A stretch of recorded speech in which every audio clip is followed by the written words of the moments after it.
taking a look at Wawatosa Island, once called Dunlop Island and referred to by the locals as Boy Scout Island for the camp that was once there. This 34-acre island is owned by the Three Rivers Park District. Wawatosa was an Ojibwe brave who drowned while saving a Dakota maiden swimming in Phelps Bay. The legend says the island rose up out of the lake after Wawatosa passed away. The Three Rivers Park District lists 4 picnic sites on their website. Our first stop is Picnic Site A. I would use the term picnic site very loosely, as the island has very few amenities. Each site has a fire ring and a sign telling you all the things that you aren't allowed to do, and that's about it.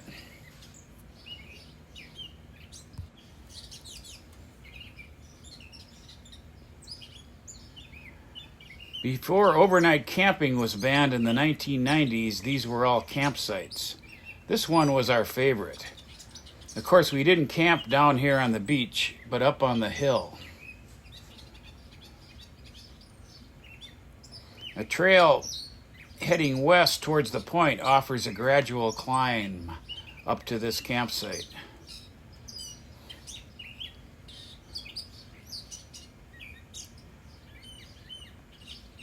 This is the westernmost part of the island.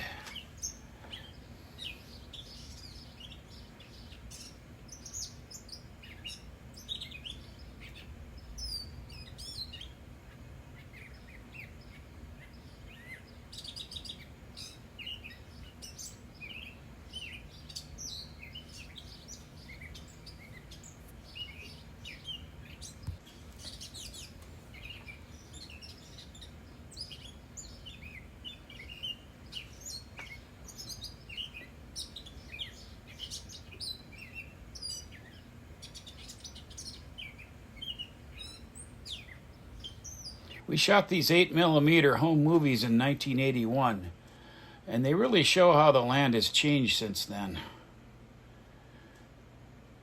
There's some soil erosion, and tall weeds have taken over where the grass once grew. I think that's mostly due to the lack of use since the ban on camping. The trails are narrower now and harder to navigate as well.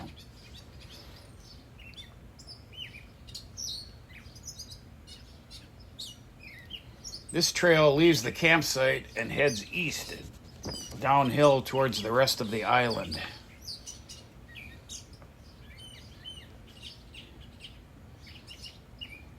It passes on a narrow isthmus between the lake and a pond. This is one of 3 ponds on the island. We now move onward to Picnic Site B. This site is located on the western bay, about halfway between the 2 points. You can see the BT-2 still tied up at Site A. Someone has built a beaver lodge here. They must not know about the no camping rule.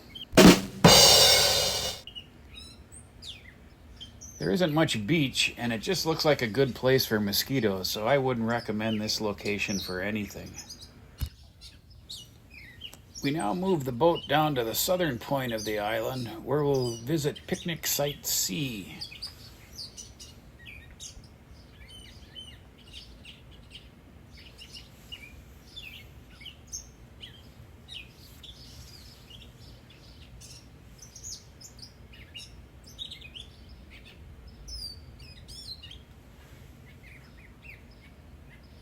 This location is very popular as it has a very nice swimming beach.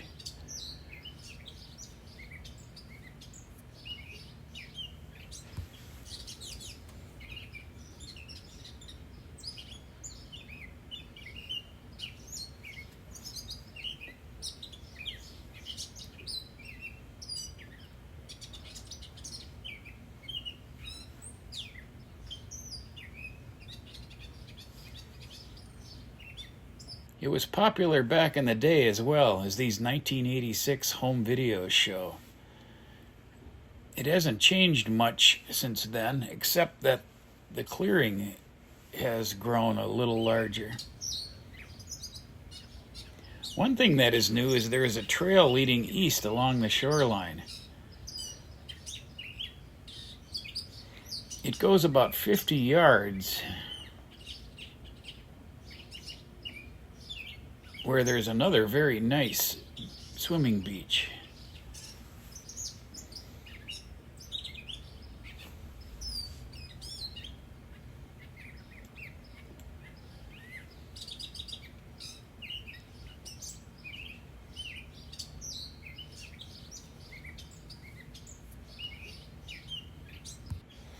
A trail leads off to the north if you want to explore the rest of the island.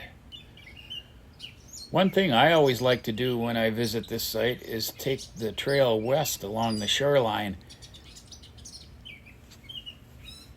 It climbs this hill and leads to a very scenic overlook.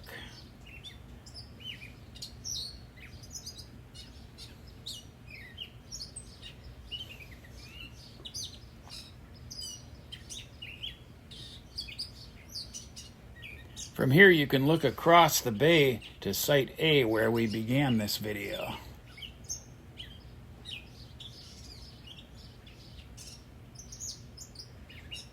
It also has a nice view of Eagle Island and Crane Island. Traversing across the island, we come to a clearing on the eastern point.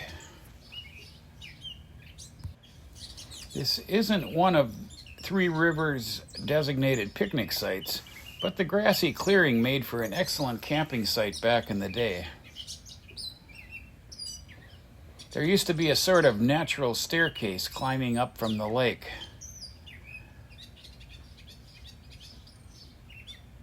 But as you can see here, it's pretty much eroded away. Just like Site A, the grass used to be a lot shorter when people were camping here.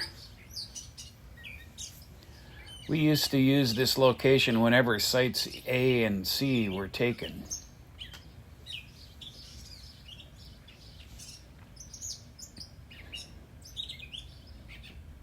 We now leave this location and head north along the island's eastern shore.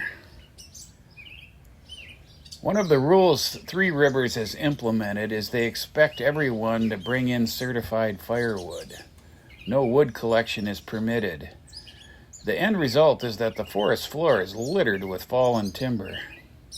All of this would have been burned up back in the camping era. Our last stop on our island tour is Picnic Site D, along the eastern shore of the island. As you can see, it has a very nice beach. Other than the beach, it is very much like Site B was on the other side of the island.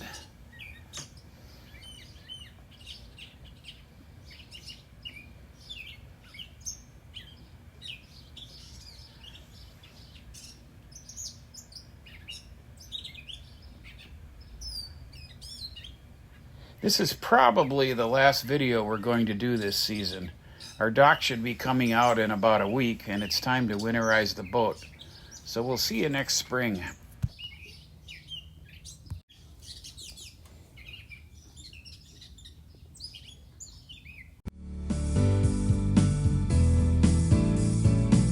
Hey! You made it to the end of the video. Hit like and subscribe for more great videos about Lake Minnetonka.